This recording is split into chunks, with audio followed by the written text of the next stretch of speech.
I might be all right at building racing cars, but I'm hopeless at talking. So maybe I needn't talk tonight.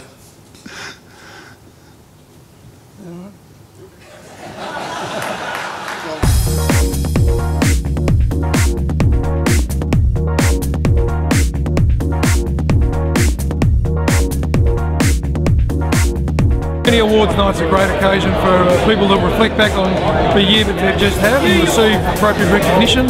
Got a great crowd here, great location, it's been a great day and hope to top it off with a great night.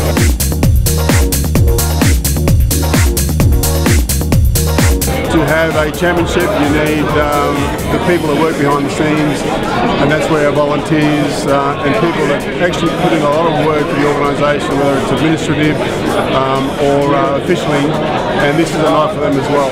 You don't expect any sort of individual recognition as an official. You're part of a team, and it's all about the team's success, not just yours. But yeah, it's very special, very, very nice to be recognised.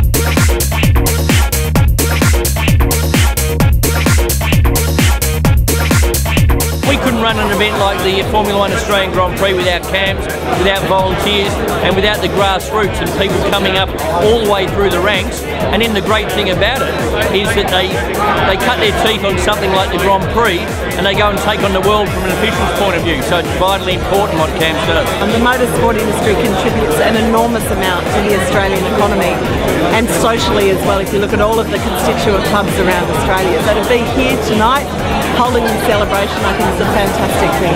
And for enjoying myself for 60 years, CAMS has given me a medal. How good is that? You see the faces around at a lot of the motorsport events, but you actually don't get to have a beer with them, have a chat with them, and get to know them a little bit, and that's what tonight's all about. I drove with Pete at Bathurst 4 times to 3 wins.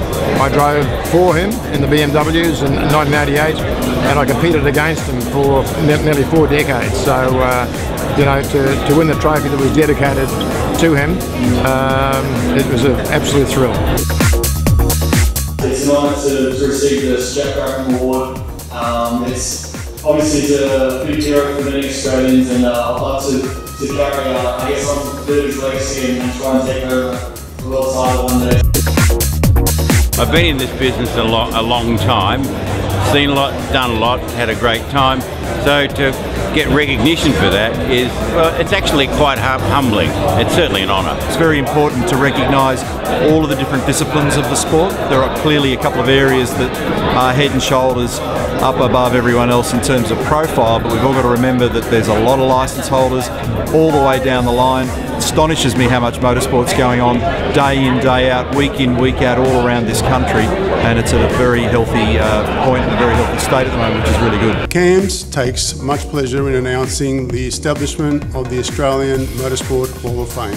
I don't think that we celebrate the champions of the past anywhere near enough, because that's they actually started this whole thing going, and we're just taking it along for another step. A Hall of Motorsport Fame is something that in countries like the United States is actually quite a big deal, and I think it will become a very big deal in Australia. But certainly there are so many legends of motorsport in many different disciplines, I might add, that need to be recognised, and the Hall of Fame over the years is really going to build into a wonderful motorsport treasure. You're not a one-trick pony if you make it in motorsport, and so as a result of that we've got some fantastic characters, and to be able to acknowledge that formally annually will be a very, very special thing.